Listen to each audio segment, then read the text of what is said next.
하늘빛 향기 시청자 여러분, 그리고 선교지에서 하나님의 복음을 열심히 전하고 계시는 선교사님 여러분, 안녕하십니까? 표인복입니다. 안녕하세요. 윤유선입니다. 우리가 주안의 교제를 하다 보면 이런저런 얘기를 많이 나누게 되는데요. 많은 분들이 어떤 고민들이 있었냐면 정말 나름대로는 열심히 교회 생활도 하고 신앙 생활도 하는데 왜 이렇게 나는 안 변할까? 영적으로 성숙되지 못할까? 하는 고민들이 많이 있으시더라고요. 네, 진짜 공감되는 것 같아요. 다른 사람들은 다 변하는데 왜 이렇게 나만 하나님의 영이 내 안에 있다가 없다가 하는 것 같은 실망스러운 마음이 들 때가 있는데요. 정말 그럼에도 불구하고 사랑해 주시는 하나님을 보면서 감사하는 마음이 드는 것 같아요. 예. 네. 그래서 오늘은 영적 성숙에 대해서 갈망이 있으신 분들을 위해서 유익한 시간을 만들어 보도록 하겠습니다. 꿈이 있는 교회를 목회하고 계시는 하정환 목사님이신데요. 이번 영화 설교로도 유명하신 분입니다. 오늘 얘기를 나눠보도록 하겠습니다.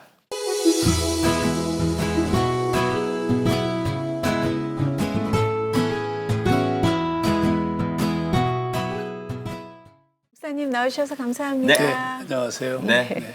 영화 설교를 소개를 해드렸는데요. 800편이 넘는 영화 설교를 해주신 걸로 알고 있는데 어떤 설교죠?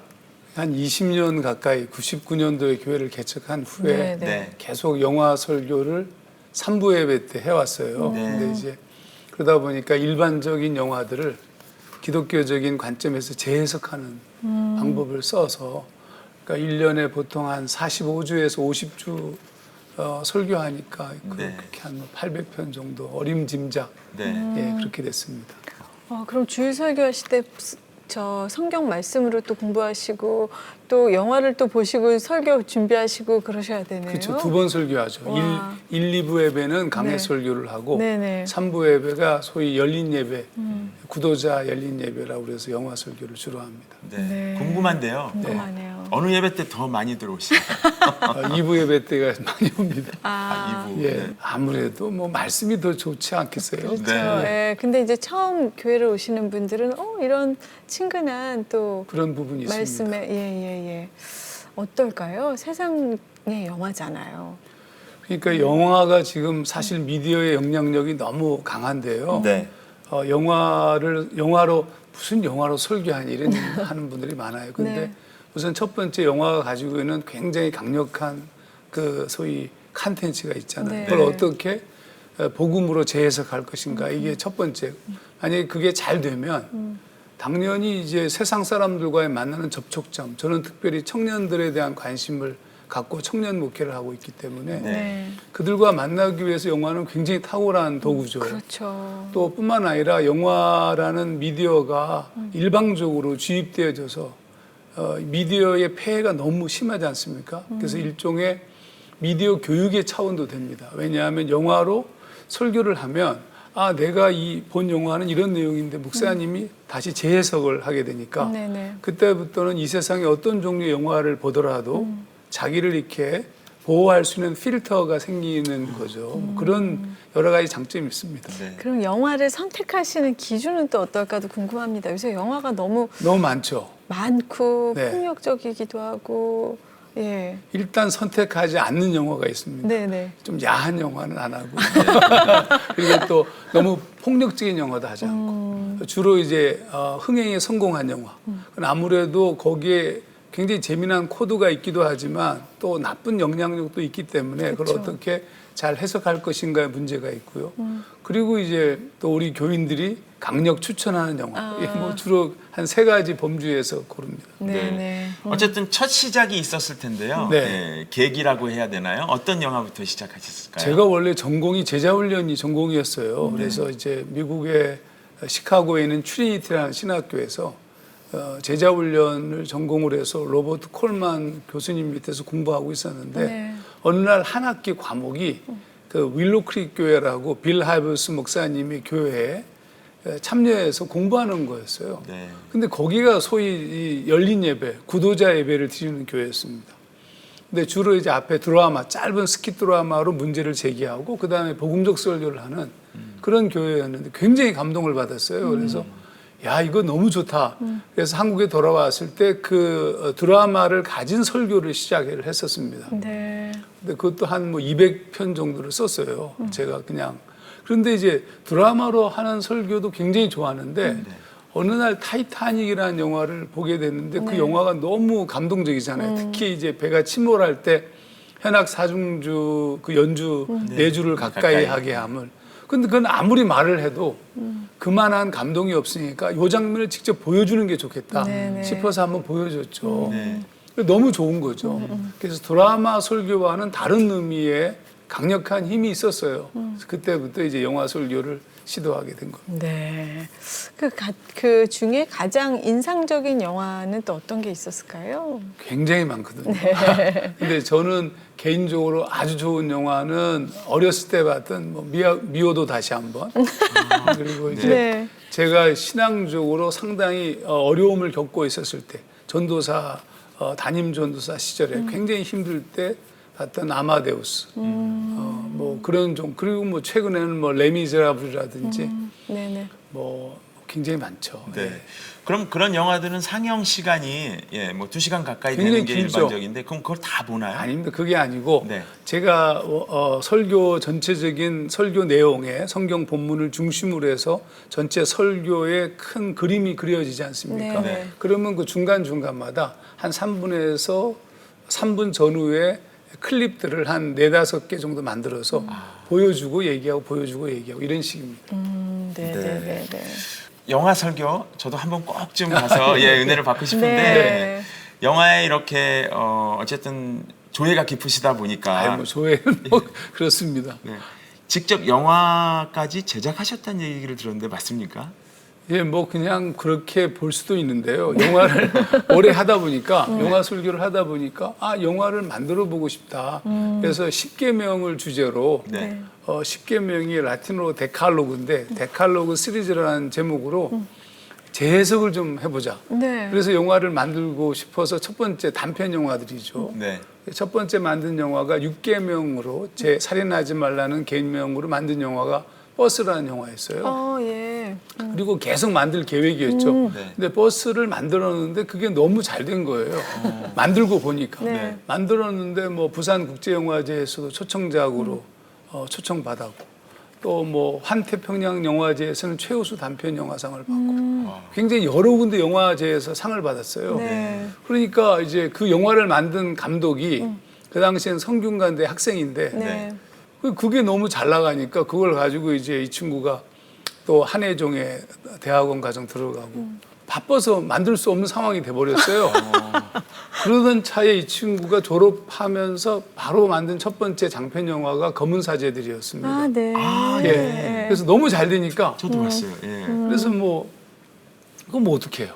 그래가지고 이제 또 다른 감독을 하나 또 찾았는데 교인 중에 이 친구하고 1계명을 가지고 첫 번째 계명을 가지고 영화를 만들려고 준비를 다 했는데 갑자기 또 이 친구가 저쪽 그 어느 방송사의 메인 작가가 돼가지고 바빠졌어요. 그래서 뭐 그 이후로 시간은 흐르고 그럼 관둡시다. 그래서 지금 이렇게 관둔 상황입니다. 관둔 건가요? 잠깐 기다리고 계시는 건가요? 그냥 목회만 열심히 하라는 뜻으로 알고요. 근데 사실 또 하나님이 언젠가 계획 허락하시면 또 네, 뭐 그런 계획 그렇죠. 그렇긴 한데 워낙에 점점 바빠지니까요. 이렇게 또 에너지가 예전만큼 거의 자지 않고 뭐 하던 시절과 달리 요즘은 쉽게 피곤해가지고.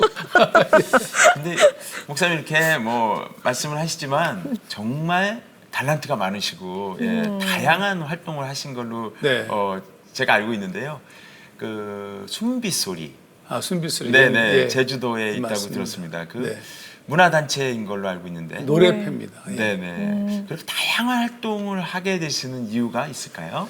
제가 청년들 목회를 하다 보니까 청년들과 만나는 통로가 문화일 수밖에 없어요. 그렇죠. 그래서 이제 문화적인 것들을 사용하기 시작하다 보니까 그냥 뭐 제가 잘하던 게 뭐 노래라든지 뭐 글 쓰고 뭐 이런 부분들이라서 그런 부분들을 사용해서 사역을 시도할 수밖에 없었죠. 그리고 순비술리는 제주도에서 목회하는 동안에 그때가 시대적인 좀 아픔이 있던 시절이었고 네. 그러다 보니까 노래들이 주로 이제 그런 좀 노래들을 좀 이렇게 네, 만들고 활동하고 그런 과정에서 결국 이제 문화를 사용하게 된 것은 그런 동기에서 시작하게 됐습니다. 네네. 그 목사님 근데 뭐 시집도 내시고 예 네.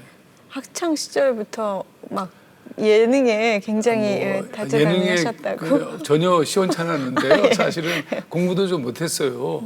뭐 고등학교 때는 제가 358명 중에 325등 거의 좀 못하셨네요. 좀 못했습니다. 네. 근데- 목사님 희망 많은 학생들이 희망이 되겠어요. 그래서 제가 이제 청소년 청년 집회를 하는 이유가 네. 그런 희망을 말하기 위해서. 그리고 대학을 갔는데 대학도 4.5 만점에 1.75였어요. 그래서 네. 공부를 계속 못했죠. 신학대학을 가셨네요. 예, 신학대를 네네네. 갔는데 뭐 신학도 그냥 어쩌다 갔어요. 근데 그렇게 들어가서 공부도 못하고 또 음악이나 고등학교 때 음악을 한 건 아니고요. 전혀 못했어요. 네. 그리고 난 후에 이제 어느 날부터인가 그 아까 아마데우스가 매우 중요한 개념인데 아마데우스를 보는데 영화 속에서 아마데우스 모차르트는 굉장히 좀 방탕하게 나와요. 그쵸. 반면에 살리에리는 굉장히 아주 대단한 음악가고 네. 근데 그 영화를 보는데 갑자기 마음속에 어떤 감동을 주시냐 하면 하나님께서는 그러니까 살리에리가 계속 문제를 삼는 게 난 하나님을 위해서 일하고 싶은데 나한테는 왜 재능을 안 주고 저런 놈한테 저런 하늘의 음악을 주시냐 이게 제 마음에 확 다가가 왔어요. 그러니까 하나님이 저한테 어떤 음성을 들려주시냐 하면 네가 어떤 존재냐 무엇을 갖고 있냐 네가 어떤 배경을 갖고 있는가 그거는 아무런 관계가 없다. 모든 사람들을 향한 놀라운 가능성이 너에게도 있다. 이런 마음의 음성을 주셨어요. 그때부터 그러면 청년들을 만나기 위해서 하고 싶은 거 다 해볼게요. 그래서 글도 쓰기 시작하고, 그러니까 뭐 글도 쓰고, 그래서 시집도 한 10여 권, 뭐 동화집, 드라마 모음집, 잘 안 팔려서 그렇지 굉장히 많이 썼어요. 그리고 이제 노래도 네. 만들고, 노래도 작사, 작곡하고, 최근에 음반도 하나 사실은 냈는데, 네. 그리고 그림도 그리고. 목사님이 부르시고요? 예, 한 4곡은 제가 불렀고요. 네네. 나머지 너무 저만 부르니까 뭐 잘 못 부르는데 저만 부르니까 미안해서 우리 교회 청년들도 좀 부르게 하고. 네. 찬양인가요? 제목은 먼지가 일어나리란데 네. 하종환의 레퀴엠이라고 붙였어요. 그래서 이 땅에 너무 억울하게 고통받아 죽은 사람들을 목사로서 좀 위로하는 노래를 부르고 싶다. 그래서 이제 그렇게 해서 노래가 좀 재미는 없습니다. 네, 네. 꿈이 있는 교회는 어디에 있는 교회인가요? 저희는 지금 도남동 쪽에 있습니다. 네. 성신여대 앞에 네. 교회가 있습니다. 그래서 목회를 하고 계신데 네. 꿈이 있는 교회는 특히 영적 성숙에 포커스를 맞춰서 네. 목회하신다고 들었습니다. 어떤 목회인지요? 그러니까 이제 청년들을 목회하다 보니까 우선 가장 큰 문제가 제가 제자 훈련을 했었으니까 열심히 기도하고 열심히 훈련시켰어요. 근데 문제는 변화가 없는 거죠. 네. 그러니까 뭐 굉장히 뜨거운 성령 체험도 하고 변화된 것 같은데 결정적 순간에 무너져요. 네. 특히 청년들은 뭐 이성 문제라든지 직장 문제, 뭐 군대 문제 이런 문제에 걸리면 그냥 다 무너지는 거예요. 근데 저도 그랬단 말이에요. 저도 청소년 청년기를 거쳐오면서 제 자신을 이길 수가 없는 거죠. 이게 너무 힘든 거예요. 그래서 야, 그럼 이거 어떻게 이 문제를 해결할 것인가? 우선 저 자신을 바라보면서 그래서 이제 그러던 중에 이제 로마서 7장의 바울의 얘기, 바울이 원하는 바 선은 행치 않고 원치 아니하는 바 악을 행하는 거다. 이게 원치 아니하는 악을 행하면 이건 내가 아니고 내 속에 거하는 죄다. 이런 굉장히 중요한 치명적 고백을 해요. 근데 로마서는 바울의 입장에서 보자면 후반 부분에 쓰여진 책인데 많은 사람들은 그건 젊은 날의 고백이라고 말하는 사람도 있어요. 근데 그게 아니고 그렇게 영적인 성숙에 이른 자도 계속 무너지고 있었다. 그 이유가 뭘까? 그래서 그것에 이제 관심을 갖고 그럼 어떻게 우리가 변화될 수 있을까? 그래서 하종환이라는 사람이 먼저 변화돼야 된다. 그래서 모든 훈련의 초점을 저를 변화시키는 공부를 하고 훈련을 하면서 한 20-30년 정도를 쌓아온 거죠. 그래서 그 20-30년 정도의 쌓아온 결론들을 가지고 그때마다 책을 썼어요. 그 책들을 전부 다 묶어서 영적 성숙을 위한 프로그램으로 이렇게 제시하게 된 거죠.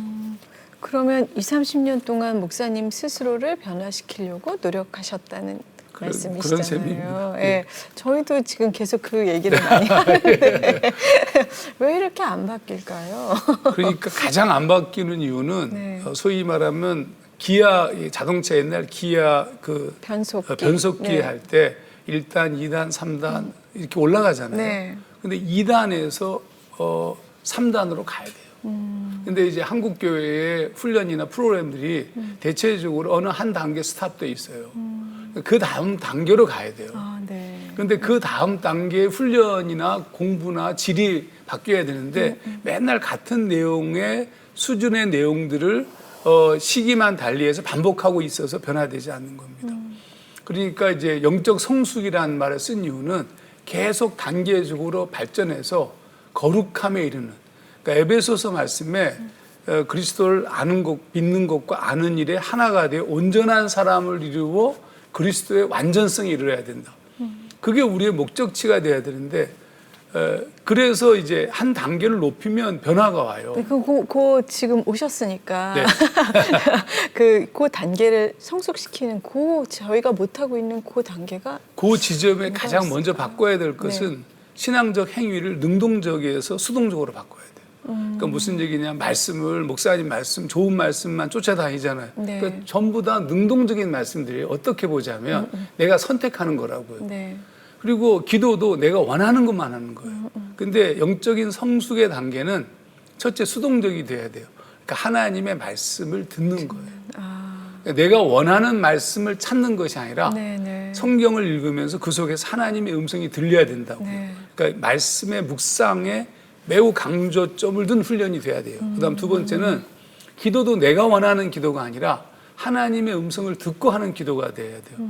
이게 이제 수동적 기도인데, 그래서 저희 교회가 매우 중요하게 여기는 기도 중에 하나가 침묵 기도입니다. 수동적인 방법을 통해서 하나님이 나를 만지시기를. 내가 찾는 하나님은 이건 일종의 표현 중에 데우스 엑스 마시나, 이건 기계적인 하나님. 자판기처럼 내가 뭘 툭 집어넣으면 나와요. 또 어느 교회 가니까 어느 목사님 너무 설교가 좋아. 그것만 듣는 거예요. 하지만 목사님들의 설교라든지 가르치는 언제나 평균치가 있어요. 그럼 그 다음 단계는 이미 바뀌어야 되거든요. 저 그만 들어야 돼요. 근데 맨날 듣고 싶은 말씀만 계속 듣기 때문에 문제예요. 듣기 싫은 말씀을 들어야 되는데 그건 하나님이 말씀하시도록, 그러니까 말씀의 방법도 기도의 방법도 수동적으로 변화해야 되는 거죠. 네. 그럼 목사님 지금 교회 청년들이 많다고 하셨나요? 저희는 청년들이 한 70%가 청년들입니다. 네. 조금 늙어가는 청년들이 생겨서 지금 문제입니다. 네. 아까 침묵기도 말씀하셨는데요. 네. 침묵기도는 말씀을 묵상하면서 듣는 훈련을 하는 건가요? 그냥 그건 소리 아니고요. 내지 않고 예. 기도. 예.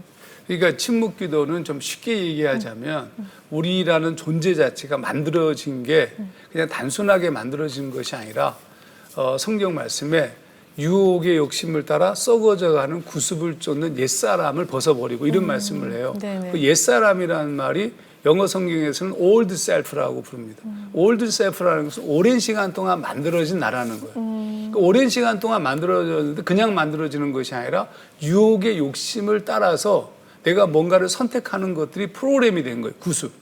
그래서 우리 존재 자체가 뭘 행동할 땐 그거는 어쩌다 행동하는 것이 아니고 오랜 시간 동안 만들어진 행동들이죠. 그쵸, 예. 그러면 이걸 해결해야 되는데 해결할 수가 없어요. 그래서 이 해결하지 않은 상태에서 믿기 때문에 결정적 순간이 되면 이게 프로그램처럼 움직여요. 그냥 자동적으로. 그래서 침묵 기도는 내 내면에 있는 그 오랜 시간 동안 만들어진 올드 셀프를 침묵 기도를 할 경우에 침묵하면 이게 흘러나오거든요. 그냥 가만히 있으면 그러니까 그냥 가만히 있으면 그건 오랜 수도적 삶을 살았던 사람들의 방법론이에요. 그러면 이게 침묵하면 속에서 내 모든 생각들이 내 무의식의 저장고에 쌓여져 있는 생각이 수면 위로 이렇게 올라오죠. 그 수면 위로 올라오는 것들을 이렇게 소위 말하면 흘려보내는 거죠. 그거를 이제 제거하는 건데 그건 예수님의 하신 말씀으로 얘기하면 아무든지 나를 따라오려거든 자기를 부인하고 할 때 그 자기 부인이에요. 네. 자기라는 것이 나라는 존재가 어느 순간에 바울이 고민한 게 그거예요. 내가 나를 어떻게 할 수가 없는 거예요. 그럼 내가 나를 문제가 어떤 충격이 주어진다, 이제 어떤 동기가 우리에게 탁 주어지면 그 반응으로 내가 프로그램 되어진 것처럼 터져 나오거든요. 네네. 근데 그거를 침묵할 때는 충격에 의해서 나오는 것이 아니라 매우 자동적으로 나오는 거기 때문에 그건 에너지가 없는 생각들인데 그것들을 흘려보내면서 내 내면을 비우는 거예요. 정결케. 그걸 이제 에베소서 말씀은 마음을 새롭게 함으로 변화를 받아 새 사람을 입으라 이렇게 표현하는데 네. 마음을 변화하는 것이 마음을 리뉴얼하는 겁니다. 새롭게 갱신하고 그렇게 해서 새로운 존재가 되면 그 다음부터는 내가 어떻게 이걸 못 참을까 이게 아니고 참게 되죠. 견딜 수 있게 되고 이제 그런 제가 좀 이렇게 너무 긴 얘기를 하다 보니까 이제 아니에요. 아닙니다. 예, 예. 예. 성도들의 가장 지금 중요한 관심사여서 네. 저희들도 질문이 굉장히 많은 네. 것 같고 예, 오늘 그런 유익한 시간이 되고 있는 것 같은데요. 저 같은 경우는 이제 쉽게 해서 그 영적 성숙을 이루기 위해서는 방법이 없다. 오직 성령 충만함을 받지 않으면 네. 예, 그러니까 내가 성숙할 수 있는 것도 오로지 성령님께서 역사하지 않으시면 안 된다. 이런 교육을 많이 받아서 그건 답 맞습니다. 네. 답은 맞는데 성령 충만이라는 말을 잘못 이해하고 있는 거죠. 성령 충만이라는 말은 하나님의 영에 의해서 완벽히 통치된 상태를 말해요. 네. 그러면 내가 성령 충만하다. 그럼 하나님의 음성을 쫓아 살게 돼요. 네. 근데 성령 충만한데 하나님의 음성을 쫓아 살지 못하잖아요. 맞아요. 그건 충만한 게 아니고 그냥 스쳐간 거예요. 네. 그러니까요. 예. 목사님 인생에서 하나님께서 개입하신 여러 가지 사실 시간들이 있을 텐데요. 조금 소개해 주신다면 어떤 부분들이 있을까요? 저는 뭐 워낙에 많은 것 같아요. 하나님이 저처럼 이렇게 모난 존재를 변화시키기는 쉽지 않다고 봐요. 그러니까 예를 들어서 어머니 아버지가 제가 태어날 때부터 별거 생활을 하셨고 그리고 그래서 외할머니 밑에서 살았고 그리고 외할머니가 초등학교 2학년 때 돌아가신 다음에 어머님하고 살게 되는데 어머님은 굉장히 가난했죠. 그러니까 어머니하고 살면서 아버지하고 없으니까 제가 굉장히 성격이 모나고 어머니하고 오래 떨어져 살았기 때문에 또 굉장히 좀 비뚤어져 있고. 나 5학년 때 우리 어머니하고 우리 어머니가 저 때문에 아버지와 결합했는데 아버지는 술 중독자의 한정치산 선고를 받은 아주 그냥. 그래서 한 2년 정도 그렇게 그래도 괜찮게 살다가 이제 갑자기 아버지가 심장마비로 주무시다가 선운마비 돌아가셨죠. 그때부터 이제 어머니하고 저 둘이서 네. 소위 이제 플라잉 보이스라고 중고등학교 시절에 비행 청소년이군요. 아니 그렇게 나쁜 건 아니고 약간 네. 좀 뭐 종이 비행기 정도 네, 그렇게 그렇게 공부 못했죠. 그리고 어머니가 병원에서 허드렛 일을 하면서 하셨기 때문에 가난하죠. 그리고 공부도 못하죠. 집안 형편 엉망이죠. 그러니까 그런 상황에서 이제 고2 때 예수님을 처음 믿었어요. 근데 고2 때 예수님 믿은 것이 제 삶을 전체를 바꿔놓은 거고요. 그 이후에도 그렇지만 예수를 믿는다고 사람은 안 바뀌어요. 네. 아까도 말한 것처럼 네. old self 이거는 정말 오랜 시간 동안 수련이 필요해요. 중고등학교 아이들을 부모로 가지신 분들 중에 혹시 이번 여름 수련회 때 은혜 받았다고 너무 기대하지 마세요. 맞아요. 변화되는 게 아니고요. 지속적인 훈련과 양육이 필요하거든요. 그러니까 저도 변화되지 않았어요. 계속. 그게 너무 힘들었는데 그 과정 속에 우리 어머님이 자궁암 저만 믿고 사시던 분인데 자궁암 3기 말로 죽음의 위협을 겪다가 결국 이제 돌아가시고. 고등학교 때요. 아닙니다. 그건 제가 목사 안수 받기 전에 아, 네네. 목사 안수 받은 후에 돌아가셨어요. 그리고 그때도 저는 완전히 변했다고 볼 수 없습니다. 그러다가 이제 교회를 개척한 99년도 12월에 또 제가 이제 피를 토하면서 한세수다 피를 토하고 쓰러져서 이제 그래서 위 전절제 수술을 했어요. 위가 원래 제가 94kg 나가는데 네. 위 수술을 하고 난 다음에 위가 없으니까 이렇게 20kg가 빠져서 이렇게 날씬한 몸매를 네. 유지하게 네. 되었습니다. 그런 많은 고통들이 그리고 그러면서 깨달음이 오는 거죠. 깨달음이 오면서 이제 하나씩 제 자신이 이렇게 살 수는 없지 않는가. 그런데도 변화되지 않아요. 굉장히 힘들어요. 오랜 시간. 제가 지금 가장 행복한 것은 뭐냐 하면 그 로마서 7장의 바울의 얘기가 원하는 바 선은 행치 아니하고라고 맞아. 하잖아요. 근데 네. 저는 지금 원하는 바 선은 조금 할 줄 알고 예. 원치 아니하는 바 악을 조금 행하지 않는 존재가 되었다는 것이 너무 행복한 거죠. 그래서 저는 고통을 당하고 괴로움을 당할 때 신앙이 있는 자들은 하나님의 만지심들을 경험할 수 있어요. 네. 그래서 오히려 고통이 C.S. 루이스가 얘기한 것처럼 고통이 우리에겐 유익일 수 있습니다. 그러니까요. 번외로 청년 사역을 많이 하신다니까 저도 지난 해까지는 제가 출석하는 교회의 청년부 부장 네. 집사로 이제 이렇게 같이 시간을 섬기고 있었는데요. 어려운 문제들이 이제 중간고사하고 기말고사 시간만 되면 친구들이 안 와요. 예배 시간에 안 와서 참 그 문제 어려웠고 또 하나는 이제 질문을 많이 하는데 술 먹는 문제에 대해서도 많이들 물어보고 하는데 제가 적절한 답변을 좀 하기가 참 어려운데 네. 만약 이런 문제로 청년들이 상담도 하지 않을까 싶은데 그렇죠. 목사님께 뭐, 예, 굉장히 많이 하는데요. 네, 어떻게 저한테 대답해 주면 얻어맞습니다. 좀 술 담배 얘기하면 네. 그거는 본질이 아니다. 술 담배 먹고 마시면서 예수 믿어라 이렇게 얘기합니다. 네, 네. 왜냐하면 그것 때문에 예수를 못 믿어요. 그러면 천국에 올라갔을 때 술 담배가 구원의 기준이겠는가? 절대로 아니거든요. 그러면 술 담배 먹고 마시면서 계속 예수 믿어도 돼요? 그건 아니죠. 그렇지만 예수를 믿는 게 먼저라는 거죠. 예수를 먼저 믿고 그리고 신앙적 변화가 이루어지고 그러면 바울이 고백한 것처럼 나 고기 안 먹을 수 있다. 얼마든지 고기를 먹을 수 있지만 상처받는 친구들 때문에 내가 안 먹을 수도 있다. 난 먹을 수도 있고 안 먹을 수도 있다. 이건 구원의 문제가 아니거든요. 네, 네. 그럼 구원의 문제에 초점을 맞춰야지. 그 지엽적인 문제 너무 술 담배 그냥 맞아요. 막 네. 권면할 수는 없어도 네, 네. 작작 마셔라 이렇게.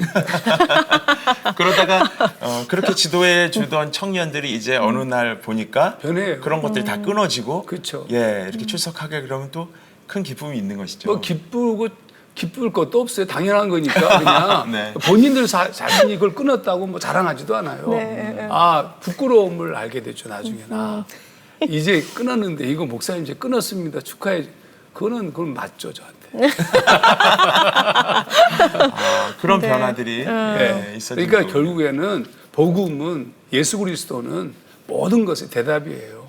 근데 예수 그리스도를 먼저 말하지 않고 너 술, 담배 끊고 교회하라. 맞아요. 잘못됐죠. 맞아요. 저희가 진짜 짓는 죄가 그것뿐이 아닌데 네. 언제 다 거룩하게 되고 교회에 오겠어요. 네. 거의 불가능하죠. 그러니까. 사실은 술, 담배보다 더 나쁜 죄가 엄청 많거든요. 네, 실제로. 네. 근데 교회 내에도 네. 그 숨겨진 죄들이 얼마나 많습니까? 네. 근데 어머님 돌아가실 때 네. 어머님이 그때는 믿음을 가지신 거죠. 그렇죠. 어머님이 제가 중2 때 교회를 다니게 된 결정적 동기는 어머님 때문에 그래요. 어머님 교회를 다니셨어요. 예, 어머니나 저나 중2 때까지 교회를 전혀 안 다녔는데 네. 어머님이 돌아가실 때 저희는 새 들어 살았는데 안집 주인이 집사님이셨어요. 네. 근데 이제 어머님 돌아가시니까 장례식도 마땅히 할 수도 없고 그래서 교회에서 와서 다 해준 거예요. 염도하고 전부 장례식을. 네. 그래서 어머님이 교회를 다니게 돼요. 아버지 돌아가실 예, 때. 아버지 돌아가셨을 때. 네네네. 그래서 이제 어머님이 교회를 다니는데 그 1월 13일 날 돌아가셨는데 1월 말에 부흥회가 있었어요. 교회. 근데 그 부흥회 때 소위 성령 체험하셔요. 그때부터 이제 어머니는 예수님을 신랑 삼아 평생 사셨죠. 네. 그리고 저도 이제 네. 계속 다니게 됐던 거고. 근데 그 어머님 돌아가실 때 죽음에 대한 두려움. 우리 어머니. 네네. 예. 그 말씀 좀 궁금합니다. 그러니까 어머님이 자궁암 3기 말 6개월밖에 살 수 없다. 그런데 이제 그래서 항암 치료하고 방사선 치료했죠. 근데 나중에는 점점 암이 커져가니까 이 하반신의 마비 고통이 너무 심한 거죠. 모든 뼈가. 그래서 병원에서는 이제 그때부터는 약을 처방하는데 아주 매우 센 진통제, 거의 마약들을 처방하죠. 근데 그걸 드시면 정신이 몽롱해지셔서 그러다 약효가 떨어지면 뭐 굉장히 고통스러워하는데 어느 날부터 그러니까 육체적 고통 말고 또 다른 고통이 다가왔어요 어머님에게. 그게 이제 어머님이 과거에 산부인과에서 이제 보조 간호사 일을 하고 원장 선생님 쫓아서 이것저것 하는데 그중에 가장 많이 했던 것 중에 하나가 낙태 시술이었어요. 네네. 그러니까 낙태를 많이 했는데 많이 했겠죠. 뭐 50년대, 60년대 한국의 낙태 네. 산부인과에서는 아주 뭐 굉장히 비일비재했습니다. 근데 어머님이 뭐 6개월 정도, 7개월 이런 아이들도 낙태했다고 그래요. 어머님이 그걸 다 회개했죠, 과거에. 근데 이제 죽음이 가까웠는데 어머님이 그것에 대한 공포가 난 지옥에 갈 것 같다. 아니 목사인 저보고 네. 그래서 아니 어머님 이미 다 주님께서 다 용서하셨습니다. 근데도 이게 이성적으로 용서를 받아들일 수가 없나 봐요. 안 돼요. 너무 불안해 하시는 거죠. 그래서 계속 기도하고 그러니까 이제 그때부터 약효가 떨어지면 우시는 거예요. 너무 고통스러워서. 네네네. 아들로서는 어떻게 방법이 없습니다. 그런 시간이 꽤 지났는데 어느 날 이제 같이 제 아내하고 셋이서 같이 예배하고 기도를 하고 난 후인데 우리 어머님이 얼굴이 환하신 거예요. 굉장히 아주 환해지셨어요. 왜 그러시냐 그랬더니 벽에 이제 나무로 만든 십자가가 우리 방에 걸려 있었는데 그 나무로 만든 십자가가 하얗게 변하면서 우리 어머니를 비추신 거예요. 저나 제 아내는 전혀 보지 못한 거고 어머니만 개인적으로 경험한 거죠. 네. 그럴 수도 있겠다. 근데 그때부터 이제 이상한 일이 벌어진 거죠. 첫 번째 기적이 고통이 사라졌어요. 그 후로 이제 얼마 후에 돌아가시는데 돌아가실 때까지 일주일에 한 번씩 병원에 가서 저희는 그 진통제를 타가지고 오는데 어머니는 안 드셔도 아프지가 않으신 거예요. 네네. 첫째. 두 번째는 고통, 그 지옥에 대한 두려움이 완전히 사라지셨어요. 완전한 평화. 네. 그다음 세 번째는 돌아가시던 날도 제가 일으켜서 이렇게 식사도 해드리게 하고 그다음에 소변도 보게 해드리고 그리고 제가 이제 강의 준비가 있어서 도서관에 간 사이에 저희 아내하고 둘만 있었는데 점심쯤 됐더니 어머님이 좀 혼미해지시더래요. 네. 그래서 교회로 뛰어 올라가서 기도하던 권사님들을 모셔다가 그분들과 찬송을 부르는 찬송 소리를 들으시면서 돌아가셨어요. 그러니까 저는 개인적으로는 굉장히 강력한 경험이에요. 그게 야 하나님께서 이렇게 일하신다. 그래서 더 고통이라는 것 자체가 우리에게는 축복일 수 있다 이런 생각을 했죠. 네. 네. 말씀 들어보니까 정말 하나님께서 여러모로 역사하고 계시는 힘드셨을 거예요. 네. 그런 생각이 들었고요. 오늘 어쨌든 처음에 소개할 때 하정환 목사님 영적 성숙에 관해서 유익한 시간이 될 것입니다라고 안내를 드렸었는데 시청자 여러분께 얼마나 저희가 기다려야 할까요? 그러니까 대상을 향해서 어떤 훈련을 하면서 기다려야 할까요? 그러니까 의도를 가지고 그러니까 영적 성숙의 첫 번째는 의도입니다. 네. 어떤 의도를 가지고 있느냐. 그러니까 의도를 가지고 훈련의 단계를 내 훈련의 단계를 이렇게 업그레이드 시키는 훈련을 가야 됩니다. 네. 그러니까 훈련을 한쪽에 머물지 말고 다음 단계로 넘어가야 되는데 그러면 훈련의 방법들에 대한 특히 좀 고민하고 싶은 것은 과거 로마 카톨릭 시절에 교회가 너무 부흥하면서 신앙인들이 매너리즘에 빠지고 그냥 다 타락하기 시작했어요. 그런 모습을 벗어나고 싶어서 많은 사람들이 어디로 가냐면 수도원으로 들어가요. 사막으로. 네. 거기서 이제 자기 개인적인 문제, 자기 부정의 훈련들을 굉장히 많이 하게 됩니다. 그러면서 영적 성숙에 이르거든요. 그러니까 한국 교회가 지금 조금 관심 가져야 되는 부분은 한국 교회도 지금 거의 로만 캐톨릭 수준만큼 굉장히 부유해지고 굉장히 성장했어요. 네, 그럼 네. 여기서는 뭐가 필요하냐면 사막으로 들어가는 광야로 들어가는 훈련이 필요해요. 근데 사막과 광야에 자기 부정 훈련이 없이 여전히 자기 긍정, 성공, 부욕, 영광, 축복 여기에 초점이 맞춰져 있기 때문에 우리의 성숙이 이루어지지 않는 것이다. 고통이 성숙으로 가는 길이에요. 근데 그런 부분에서 공부의 방향들을 좀 그런 수도적 운동들을 좀 하는 것이 큰 도움이 되지 않겠나 생각합니다. 네. 바꿔 말하면 의도가 중요하다고 하셨는데 우리 신앙인들이 잘못된 의도로 신앙을 계속한다면 영적 성숙은 결코 없다. 결코 없습니다. 네. 그러니까 하나님은 하나님의 원하시는 뜻으로 우리가 변화돼야 되지 맞아요. 내가 원하는 뜻대로 변하는 것은 그거는 변하는 게 아니죠. 그렇죠. 예. 네네네. 그럼 목사님 이 더 플랜 이 프로그램이라 네. 그래야 될까요? 이건 목사님이 만드신 건가요? 그렇죠. 제가 한 20, 30년 동안 네. 제 문제들을 하나씩 싸우면서 그러니까 단순하게 말씀과 기도 훈련만이 아니고 또 제가 중요하게 여기는 것이 애니어그램이에요. 그러니까 애니어그램 훈련은 어떤 거냐면 인간의 존재를 내가 어떻게 움직이는지 동기에 의해서 인간이 움직여지는데 그 무슨 동기에 의해서 사람이 형성되어졌는지에 대한 영성 훈련이 매우 중요한 포인트예요. 그래서 저희 교회가 애니어그램, 그다음에 말씀, 기도 이 세 가지 틀로 같이 움직이는. 네. 오늘 귀한 말씀 많이 들었습니다. 예. 정리를 하고 싶은데요. 이 방송을 보고 있는 우리 청년들, 또 청년 사역자들께 해주시고 싶은 이야기 좀 부탁드리겠습니다. 네. 좀 끝까지 갔으면 좋겠다 이런 생각이 들어요. 너무 포기하고 너무 쉬운 거, 편한 거, 좋은 거 그것만 쫓아다니는 거죠. 교회도 너무 잘된 교회를 가는 게 좋은 게 아니고요. 좀 고통스러운 교회를 가는 게 훨씬 낫습니다. 왜 그러냐면 어렵고 힘들고 봉사하고 그리고 말씀을 배우면 사람이 변화될 수 있어요. 네. 너무 모든 시스템이 잘 갖춰진 데 가면 너무 좋은 것만 편하잖아요. 너무 에어컨 시설 빵빵하고 가면 너무 잘 떼해주고 그럼 어떻게 변해야 돼요? 그러네요. 네네. 그래서 가끔 이제 교회에서 어떤 부분에 시험이 들어서 떠나시는 분들이 있잖아요. 네, 있죠. 그런 분들한테 어떻게 다시 돌이키기가 어떻게 저희가 이제 전해야 될지 잘 어렵다는 생각이 들 때가 있거든요. 네. 그런 분들한테는 어떤 말씀을 저는 뭐 시험에 들어서 떠나는 사람들은 잘 떠났다고 얘기해줘요. 우리 교회에서도 상처를 받아 떠나는 사람도 있어요. 교인들 사이에. 그러면 제가 축복해줘요. 너에게 잘 맞는 좋은 선배들이 있는 교회 가서. 가면 괜찮은데 완전히 또 그러니까 불러서 네. 불러서 잘 상담을 해야 돼요. 그런 다음에 교회도 소개해주고 너 어디 사냐 그쪽에 있는 좋은 교회 소개해주고 그리고 가능하면 그 교회 그 소개해줄 뿐만 아니라 내가 알고 있는 목사님이랑 연락도 연결시켜주고 네네. 하나님은 모든 사람을 다 붙잡으셨어요. 그러니까 누구만 붙잡은 게 아니고 모든 사람을 붙잡았는데 그래서 끝까지 그분이 인도하실 수밖에 그분의 해야 될 그분의 일이에요. 어쩔 수 없어요. 네, 아멘. 알겠습니다. 네. 끝으로 계획이나 기도 제목 나눠주시면 함께 기도하겠습니다.